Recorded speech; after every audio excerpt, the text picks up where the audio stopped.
BYDFi is a crypto exchange on desktop and mobile where you can spot trade, futures trade, use leverage tokens, and copy the trades of top traders. If you sign up with the link in the description, you get a free $100 when you deposit $100. There's hundreds of crypto available on their spot exchange, as well as a free test account so you can practice futures trading without getting wrecked. BYDFi. Hello everybody, good morning. Let's have a look at this mother, shall we? This mother being Bitcoin and the other markets which feed into that. So yeah, I mean, at the moment we've got a 1% pump. Things might feel nice at the moment, but it's very much, much of the same as it was yesterday. Still in a downtrend, still bearish until reclaiming this area. 26,650 we'll call it. That's the breakdown area, the area which held on this boring sideways period since the 13th really. So I've been in here for a couple of weeks basically, and it's been boring AF.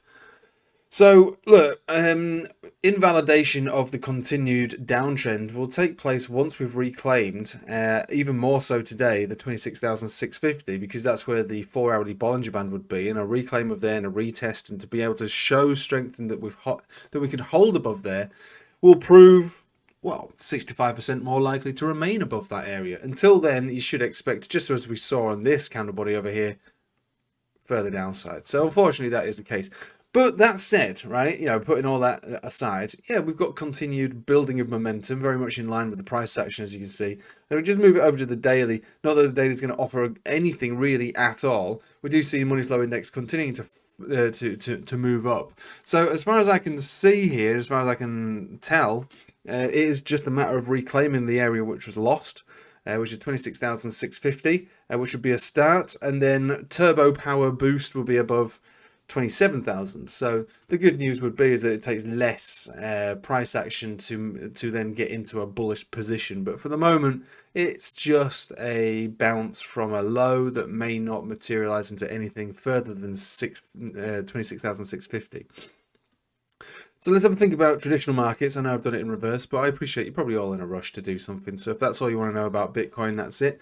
Right, so let's have a think about the Dixie. The Dixie basically being the inverse of the Euro, and the Euro still effectively being in its downtrend. And it's similar to Bitcoin. It's got a breakdown area here of 107.6. Look, if we reclaim 107.6, we might start to see some upside, some continued upside. And this could be what many have already alluded to, which is that this is just like a giant cup in handle.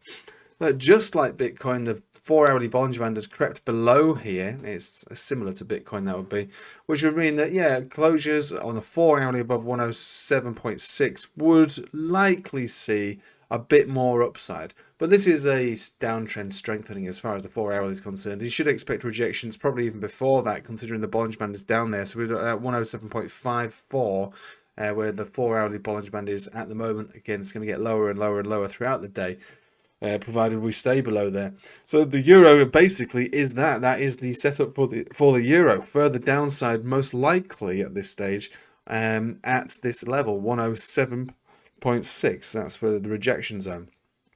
But, just flipping it on its head again, just putting in, some, I suppose, hopium there.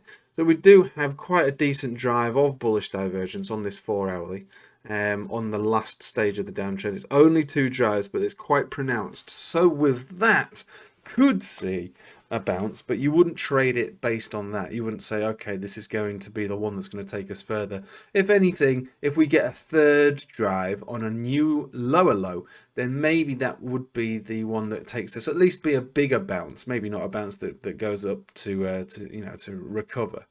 Now, I don't know if anyone follows, Forex Live or just listen to the twats that talk about Forex. Like myself, really, but on a fundamental basis, there's a lot of talk now about how the Fed are likely to going to pause or just continue with lower rates, which is probably the most likely scenario. And the ECB and other central banks around the world that feed into the Dixie are going to keep raising rates at 50 basis points or so. Now, I've said that for a while, right? I've said that for a while. Which is why I think that we've seen the strength of the Euro, because markets often price things in way ahead. And so now that we call it reality, I suppose, starts to kick in, the market is saying, well, we bought the rumor, we sell the news. So yeah, the ECB and Bank of England and Bank of Japan, yeah, they're all going to raise rates at high rates, most likely, while the Fed is either paused or slows down to 0.25, with every rate raise. Look, that doesn't necessarily have to move these charts. Buy the rumor, sell the news, and I think that the market has bought the rumor and is now selling the news now that the reality of that fundamental change in central bank policies globally has become a bit more imbalanced.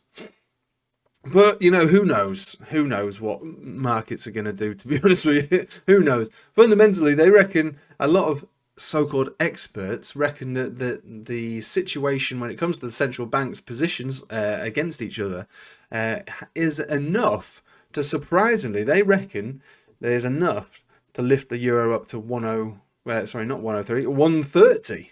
130 is what they reckon it could do. I reckon that the rumor's been sold. The rumor was bought and now has been sold. That's what I reckon. I still don't think that it would be tragic for the euro, but it certainly would if we start closing below 105. Would see parity and below. And I know that sounds crazy because again, I understand what people are saying here. Yeah, ECB, they raise rates at 50 basis points continuously. Fed maybe paused completely. No more raising of rates. That should correlate to upside on this chart, but it doesn't necessarily have to. It doesn't necessarily have to. There are other factors that feed into Forex. It's not just that. Anyway, so that is that. Right, we'll finish off with the S&P on the futures market. And if anyone wants to join me tonight on the live stream, there's a link in the description below to join the Patreon. It's £7.50 a month. You get 2 live streams a week. So I'll see you there if you're interested. So, right, here we go. On the 4 hourly is neither here nor there. We did dip below these moving averages and we rebounded back up. It's basically wiggling all over the place. But if we take it to a daily, it seems a little bit better. Still with the golden cross.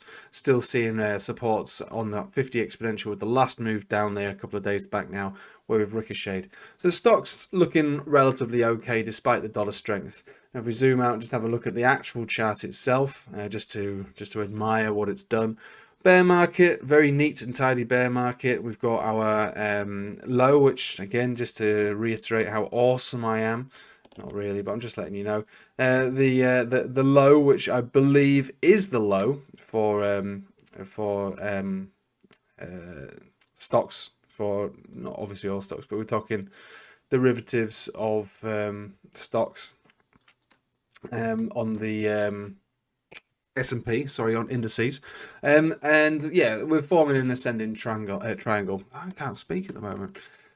So at the moment we're still within this. I believe it's got the strength to break out, which means that we'll be looking for a new local high to be set on stocks, which would probably, as far as I can see, going to be roughly just below the previous high, around here. I'll probably look around here, so about 4,280 would be the next stop. And maybe that's where we top out for the time being and consolidate from there. Again, that would be based as well with the situation with Forex. So, move up on the Dixie and move down for the euro dollar. And we'll just see where, things settle. It would also mean that would be the case for Bitcoin also. So, but we'll see. Because the Dixie, we'll just have a look at the Dixie now. Yeah, it's in an uptrend. It's bounced from this level, so you could argue that this would be a double bottom for the Dixie. However, it's not completely broken bullish, although it is looking quite good here on the daily, but it's not completely broken bullish. We've still got the 200 exponential up here without any moving averages, never mind the 50, without any moving averages crossing above it. We're getting quite close to generating a pump signal on this. We don't quite have it yet. We are quite high as far as the MACD and momentum is concerned, but it's still good. And if we take it to a 4 hourly, we just see continued strength and actually an uptrend continuing and building. If we have a look at the RSI, no bearish divergence on that either. So this is basically an uptrend that's likely to see ups, downs, higher highs, higher lows being set more and more and more. We will probably be able to determine a deeper drop, maybe down into the 200 exponential, like a golden cross retest on this chart itself. Maybe a little bit further down the line, if and when, well, we obviously will at some point, but when we see some bearish divergence simmering on this 4 hourly. Without the bearish divergence, I find it difficult to imagine us being able to dip down into that. And at the moment, we don't have bearish divergence. We actually have a strong uptrend here. So dollar does look good. Obviously, that's going to mean euro stay quite low. Recognize that the euro is still below the breakdown zone, which was 107.6. So overall, as much as I'd love to give all this pumping across the market the royal seal of approval, and look, it's been sweet. It's been sweet. We've done a little bit of futures trading on this bounce alone, most just on XRP really, shown on the Telegram there. Look, as much as I want it to continue and see super huge banging gains, we can't really, when we have basically a significant resistance sitting here for Bitcoin. We also have the same thing for the euro. We have a strong Dixie, and basically the S&P still sitting within that ascending triangle, which hasn't obviously broken out or broken down. So a lot of it kind of undecided. In the very short term, bears still have the opportunity to continue with their shorts, as do we. We can start shorting around this level, and it wouldn't take long to know if you're wrong. So that's one of the good things about a setup like this. Just as it wouldn't take long to know if you're wrong if we break out and retest it for a long. So shorts at this level, longs at this level, depending on the nature of it. So if we break out from here, come down to retest it, that's a long. If we come up to retest it first of all, which would be the first setup, it would be a short. And stop losses can be very, very tight because it's a significant area, significant little piece of this chart, which would offer, very decent risk to reward, provided you put your stop losses in. Right, just don't go, harvesting your kidney for futures money. But if that's something you're interested in, there's a link in the description for BYDFi. You will get some free $100 if you follow the steps.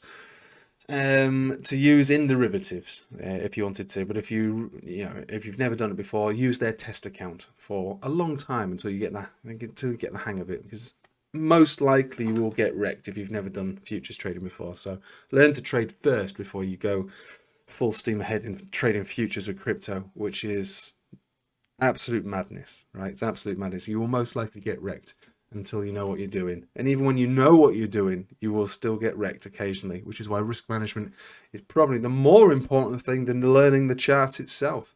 Right, thanks for watching. Hope you have a nice day. Take it easy.